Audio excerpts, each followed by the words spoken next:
Olá, boa tarde. Você acompanha agora notícias do Brasil e do mundo desta quarta-feira.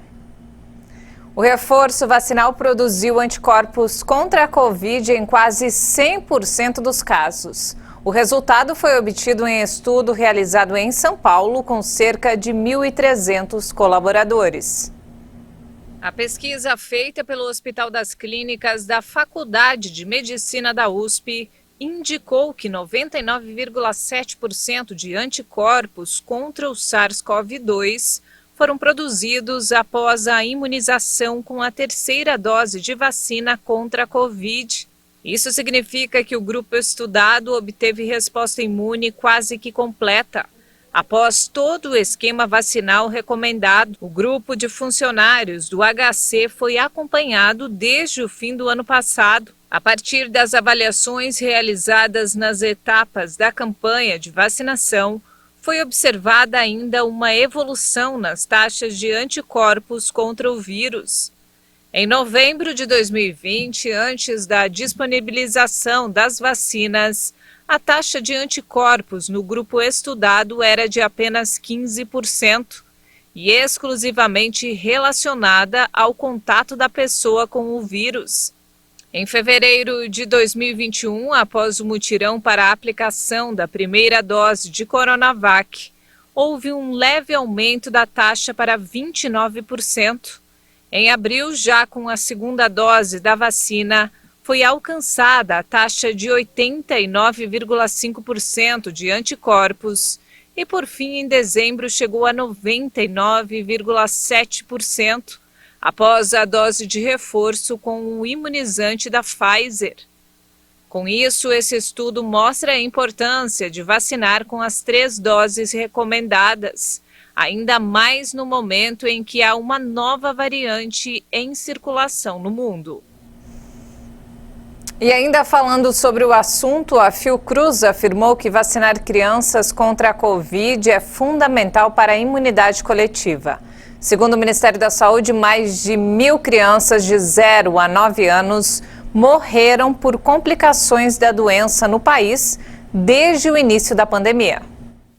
A Fundação Oswaldo Cruz concluiu um estudo para saber da importância da vacinação nas crianças. As avaliações apontaram que sem a imunização em massa das crianças brasileiras contra a Covid, dificilmente conseguiríamos atingir os patamares mínimos de imunização necessários para a proteção coletiva da população no Brasil. O levantamento inédito da Fiocruz foi submetido à Revista Brasileira de Epidemiologia. O trabalho analisa a evolução da cobertura vacinal no país e revela que o ritmo do avanço da vacinação vem caindo sistematicamente desde setembro e já chegou praticamente à estagnação. Caso essa tendência se confirme, teríamos ao fim do processo cerca de 75% da população vacinada, o que é muito pouco para a proteção coletiva. O ideal seria termos, no mínimo, 85%. Para os pesquisadores, sem as crianças, vai ser praticamente impossível alcançar esse percentual.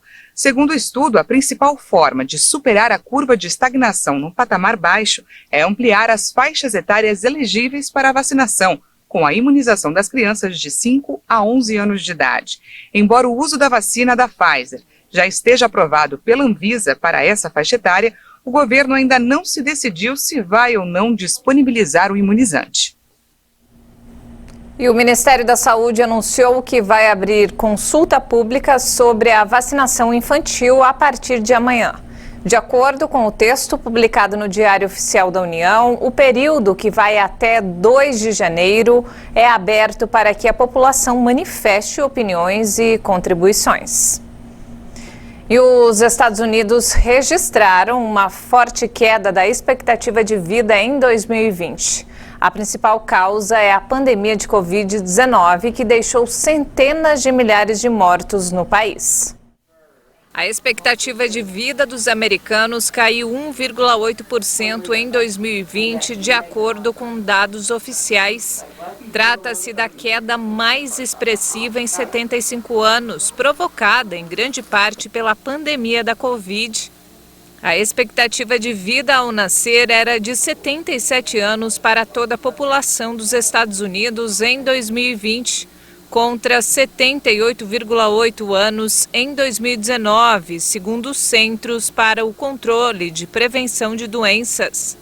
A Covid-19 foi a terceira maior causa de mortes nos Estados Unidos em 2020, com 350 mil óbitos atrás apenas das doenças cardiovasculares e do câncer.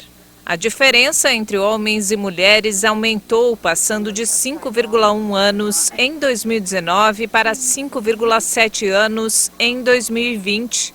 Os números foram divulgados depois que o escritório do censo informou que os Estados Unidos registraram o menor crescimento demográfico de sua história.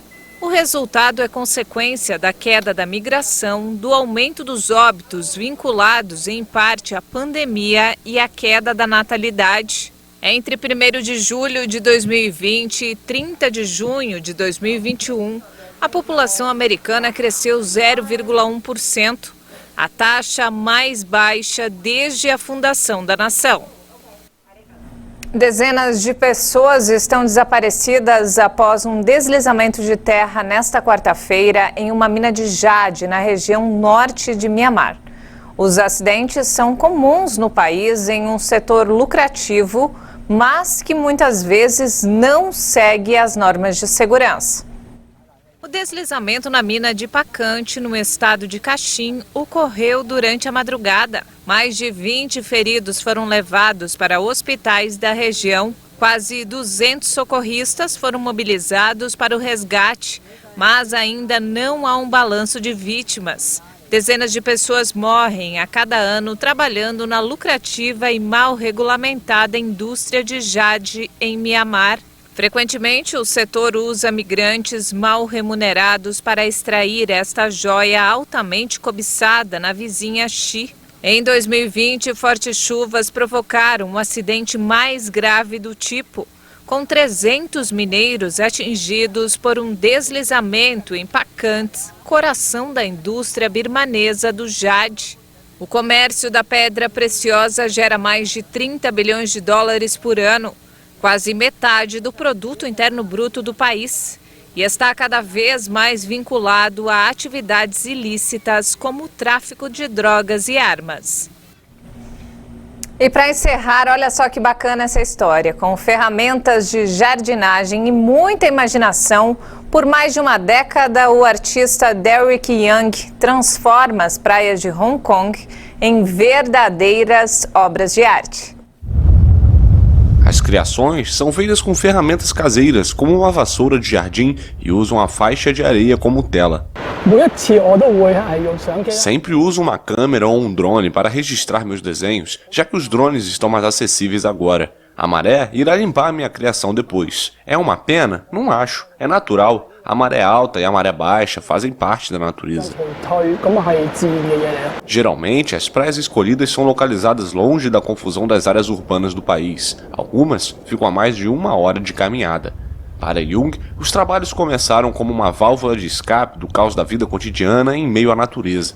Após as recentes políticas de desenvolvimento de Hong Kong, com a possível criação de ilhas artificiais, ele espera que sua arte consiga transmitir uma mensagem ainda mais importante: proteger a natureza das intervenções urbanas.